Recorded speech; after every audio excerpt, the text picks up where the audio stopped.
If you had an opportunity to sit in on the last words of Moses, that would be an amazing opportunity. Today on Portions Podcast, that opportunity is coming your way as we open up a book that is 37 days of Moses' life.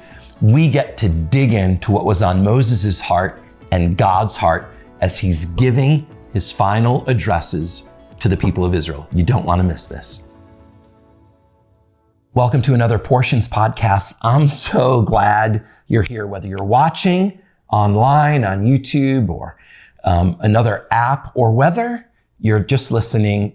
It means the world to us that you would take time to tune in. And really, it's one of the favorite times, Nathan, of my week when we get together and do this. And Genesis, Exodus, Leviticus, Numbers, that's 4 out of 5. We are already in Deuteronomy. Unbelievable. And I remember saying, I can't believe we're in Genesis again. Mm-hmm. So the year is marching on. Deuteronomy, bro, is an amazing book because we were just chatting right before we hit the record button, because this is the end of Moses' life. Yes. He spent 40 years kind of as the son of Pharaoh's daughter, right? He spends 40 years on the backside of the desert, and then he spends 40 years leading the children of Israel through the wilderness. And you said you read something about the timing of Moses' life. He's about to give this speech. That's what we're going to talk about today, Moses' speech. Tell me how much, what were we talking about? Well, I was just looking, doing some research, and what I was reading says that from the time of the start of the writing of Deuteronomy to the time of Moses' death, you can pretty much calculate as 37 days. 37 days. So let's just say this records maybe the last 40-ish days of Moses' life. Wow. After 40 years of leading him through the wilderness. Wow. That's pretty remarkable. It actually, dude, something just struck me. I got to be with my mom during her last, maybe 15 days. Man. And I'm telling you, every word that she spoke, every word, I was like, I valued it because I remember some of the questions. I remember some of the questions she asked me, and she was a little bit sick. Sure. She was dying. Sure. But it's like I wanted to just hit the record button. Every phone call, like my kids were calling her, and I would hit I would hit the record button because I wanted to capture what she was saying, because what a perspective. These were her last earthly words. My God. And I feel like, I don't know whether Moses knew he was going to die within 37 days or not, but we have now, however many thousands of years later, or thousands plus hundreds of years later, we get to kind of listen in on Moses' last words. So he's about to bare his heart to the people of Israel. And it starts off, let's just start off Deuteronomy 1:1. These are the words which Moses spoke to all of Israel across the Jordan in the wilderness. Verse 2, it is 11 days journey from Horeb to the Mount Seir. Verse 3, here we go. In the 40th year, on the first day of the 11th month, Moses spoke to the children of Israel according to all that the Lord had commanded him to give to them. Listen, not only are these Moses' last words, these are God's words through his servant Moses. And if anybody doesn't read Deuteronomy, or any of the word for that matter, but some people think, Deuteronomy, listen, these are, it's like we get to listen in on Moses' heart for Israel. This is, first of all, what a perspective, Scott. Man, thank you for sharing that. Just thinking about how to frame this when we read it. Yeah. Sometimes we approach the Bible as what's this holy book, and it is, and it's this ancient book, and it is, but then we don't know where to start. Yeah. That is an incredible starting point to say, okay, Moses, this is his swan song. This is the end of his life, Let's pay attention. And essentially, what is going on is he's about to retell, in many ways, everything we've just done for the last year in Genesis, Exodus, Leviticus, Numbers. It's a retelling. That's kind of where the word, it's a Greek word, Deuteronomian. It means a second law or a second telling. Because everything we're going to read for the next little bit, you're going to say, I thought we already talked about this. Well, but keep this in mind. This is also a perspective. The Lord said that a whole generation of people were going to pass away in the wilderness. That's right. Because they didn't honor him, because they listened to the bad report of the 10 spies. So there's a new generation that has been born in the wilderness that didn't live all of the things This is really good. that happened before. And this is one of my favorite things as a non-Jew, one of my favorite things about Jewish tradition, as I understand it, is in so many of the festivals and so many of the cycles, there's a portion and a time for the parents, especially the fathers, to remind the children why we're doing any of this. Yeah. That in itself is a masterclass in how to live life. Yeah. But Moses is essentially doing this. He's like, hey, kids, different generation, let me tell you a story. It's your story. It's God's story. Yeah. It's the only story that actually matters. Yeah. And we're about to go into the next portion of it, so pay attention. Do you ever start? That was pretty good. That was really good. Everybody said amen. Amen. Did your kids ever do this to you? It's like you're sitting around a table with guests at the house and you start retelling something and the kids are like, here we go again. How many times have my kids? Here we go again. Take it away, Dad. But listen, God does not get tired of us telling our kids what he has done for us. It was God that told Moses to say all this stuff. I mean, it was right here. Yes. Right? Moses spoke to the children, verse 3, to the children of Israel, according to all that the Lord had commanded him to give. God's commanding Moses to retell all that happened. I don't think God ever gets tired of us talking about his goodness, his mercy, his deliverance, not because he needs his ego stroked, but because God desires the generations to know of his goodness. That's why we repeat stories. Do I repeat stories in the flesh with my kids all the time? But I'm telling you, bro, when we start talking about what God has done, not only are we strengthened, but generations after are strengthened. Well, because he's equipping the next generation to know who they are. Yeah. And that's part of where those stories come from, Scott. Like, I want you to know who you are. You may have not lived it, but I did. And because I did, it's part of your story. And Moses is letting them know, look, this is our history. This is our heritage. This is what God has expected. He wants a nation of priests. He wants a kingdom of priests, and we're going to be that. And so he's showing them how it's going to look. So tell me the first thing that in these, by the way, we're in Deuteronomy 1 through Deuteronomy, almost the end of chapter 3. So basically 3 chapters. Tell me anything, because we haven't rehearsed what we're going to talk about. Tell me anything that really stood out to you maybe in the first chapter of the book of Deuteronomy. Well, you think about it, they start at a mountain with the Exodus, right? Right. And now let's look at verse 6. The Lord God said to us at Horeb, you've stayed long enough at this mountain. Break camp and advance into the hill country of the Amorites. So again, we're at a mountain and it's time to move forward. And there's a whole new generation that's about to experience the goodness of God. And so Moses starts and he tells the story. And you're going to notice, to answer your point, what we're about to notice as we look at these first few chapters, we've experienced most of what he's about to say in the last half of Numbers. You're going to see, we just talked about the spies. We just talked about Sihon and Og and the defeat. And so he's catching them up. And so you're going to see that as we start walking in here with the rebellion in verse 26. He reminds them of how he rebelled against the Lord. So you're going to see these same themes. And so if it feels repetitive, it is, but it's on purpose. Yeah, interesting. Let me point out, he starts talking about the story of the spies grumbling, complaining. Verse 34, it says, then the Lord heard the sound of your words, and he was angry and took an oath, saying, none of these men of this evil generation shall see the good land which I swore, except Caleb, the son of Jephunneh. He shall see it, and to him and to his sons I'll give the land on which he set foot, because he followed the Lord fully. And then listen to this. This really struck me. Verse 37.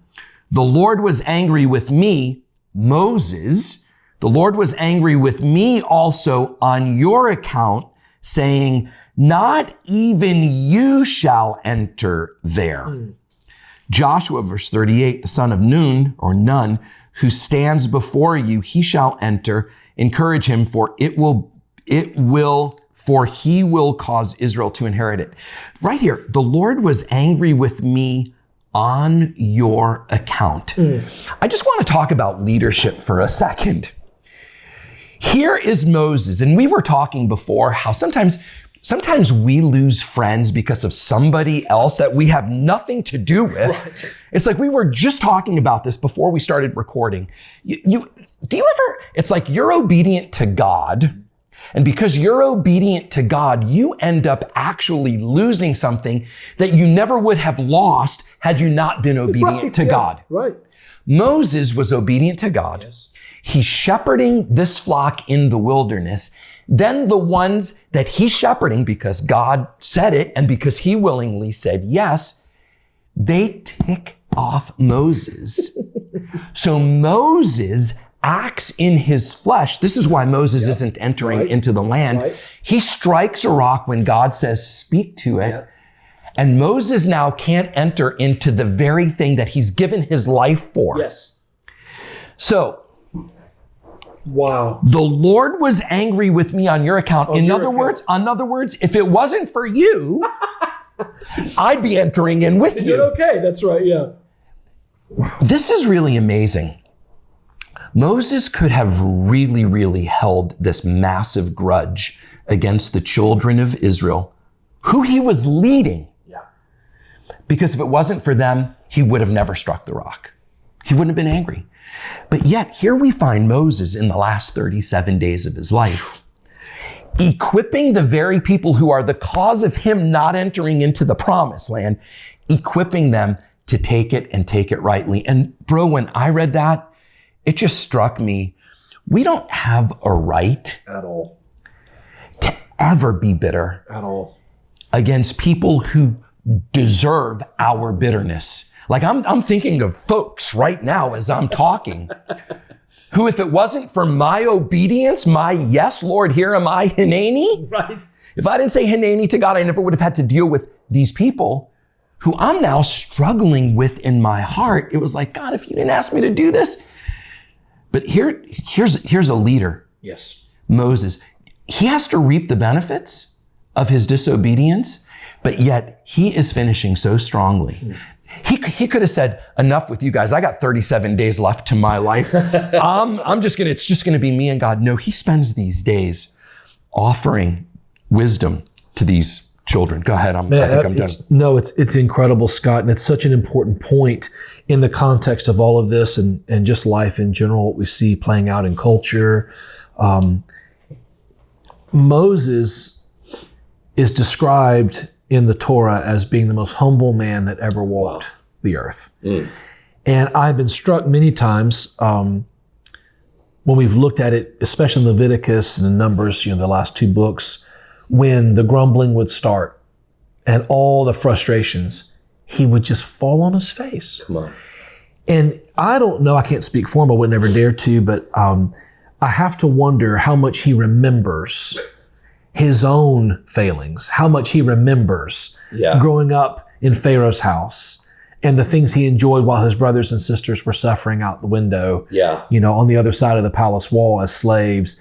And then he murders somebody, and then he's arrogant in his heart, and then he feels forgotten on the backside of the desert. Moses has lived some life. I've heard it said no one should ever write a book before they're age 40, whether that's good, bad, or otherwise, I've heard it said. And so my point with that is I think what they're trying to say is you need to have a little bit of life experience before you're qualified to really teach anything. Yeah. And at, from age 80 now coming towards 120, he's lived some life and realized no matter how frustrating, no matter how, I've done all of that and worse. I love it, dude. It's so good. And I just think, man, I can't speak that for him, but I feel like the net result, since this is a retelling, we're kind of rehearsing what's been recorded in some of these other portions. I just wonder if he's reminding himself, you know what, before I talk about what I deserve, I know what I deserve.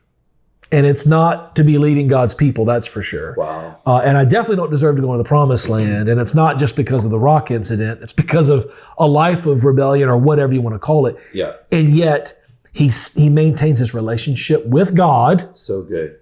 to his last moment, and he maintains his relationship with the people. I love it. And man, if we can finish well with that, Come on. we've done something. Yeah, that really spurs me on, dude. It's really amazing. If you look at chapter 2, talks about the wanderings in the wilderness. I'd like to touch on a word that I've been thinking a lot about, the words entitlement. Yeah. Entitlement. I wrote a little definition here. I can't remember who said this or why I wrote it down, but entitlement, a personality trait based on a person's belief that they deserve privileges or recognition for things they did not earn. That's entitlement. Listen to Moses's instructions when the children of Israel are progressing. Start with verse 3. You've circled this mountain long enough. Of chapter 2, okay. Thanks. Yeah. Now turn north, command the people saying, you'll pass through the territory of your brothers, the sons of Esau. Okay. Verse 5, do not provoke them, for I will not give you any of their land. I've given it to Esau. Verse 6, listen to this. You shall buy food from them with money so that you may eat, and you shall also purchase water from them with money so that you may drink. What? Wait a second. We're God's chosen people. You need to give it to us. God is saying, I want you to buy it. I want you to purchase it. Why? Verse 7, for the Lord has blessed you in all that you've done. Wow. I'm telling you, bro, I'm so proud of my son, John. John just released these prints of pictures that he made. They're incredible, dude. I saw it. They're incredible. I saw it. John Vul Photography. I'm so excited for him.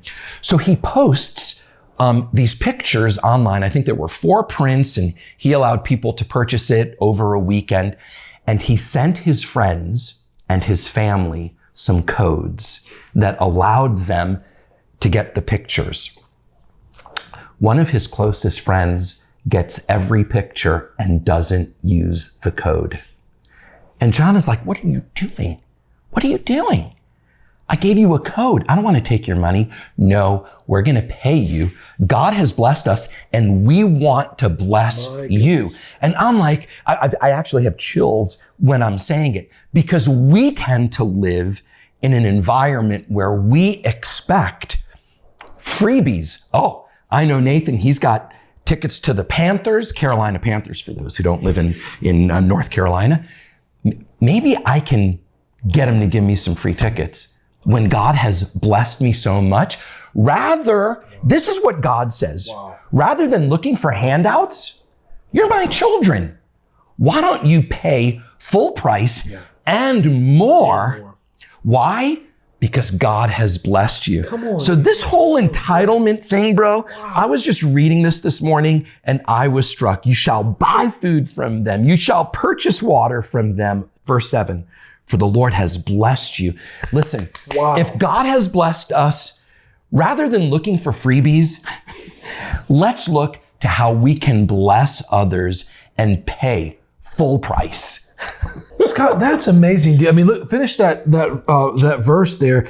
He's watched over, this is NIV, he has watched over your journey through this vast wilderness. These 40 years, the Lord your God has been with you, and you have not lacked anything. Mm-hmm. It's that perspective of, now what is it you're missing again? What is it that you don't have that you need? Right. Nothing. Right. So take care of other people. I love it. Man, that is so good. It's really a disposition of humility like you were talking about. Wow. A disposition of humility says, how can I bless you? A disposition of pride says, you owe me. You owe me. Come on. And here's the cool thing. Even though somebody had the code, they chose not to use it, but to bless. Look, that is a disposition of, hey, how can I make you better? How can I sow into you? How can I serve you? That's who God is to us. You know, it's so easy to use the God card. Hey, we're the children of Israel. You need to bless us. No. How about looking to use the God card and say, we're God's kids. I'm going to wash your feet. Yes. That's a whole different thing. So incredible. I can't believe our 20 minutes is gone. You got a couple of minutes. I want you to close this out. Anything else that stands out to you? Let's look at the end of the portion. It's right towards the end of chapter 3. We'll just look at verse 21. At that time I commanded Joshua, you've seen with your own eyes all that the Lord your God has done to these two kings. The Lord will do the same to all the kingdoms over there where you are going. Speaking of the promised land, verse 22. Do not be afraid of them. The Lord your God himself will fight for you. That's the end of the portion. And it's Moses telling the people the story and reminding them, this is God's journey. We're his people. He has a plan. He has said he's taking us somewhere. Yeah. Don't be afraid. He's going to fight for us. I love it. And if we will embrace that in this day in which we live, that we can trust the Lord. We do not need to be afraid. We don't need to pull a deal and try it. We can pay full price. We have everything we need. Yeah. Whether you feel it or don't feel it, we have to trust by faith that God is making a way. And man, if you'll believe that way, we'll represent him well. I love it. I love it. If this portion has been a blessing to you, would you do me a favor? Would you share this? If you're not on our email list, we put out a weekly email that talks about some of the current events in Israel, but we always tie it in, some of the current events where we are, but we always tie it in to the portion that we're reading. Sign up for our newsletter. It's free, and so many people are being blessed by it. And I am blessed that you tuned in today. Thank you so much for joining us. We love you. We bless you. Can't wait to see you next week.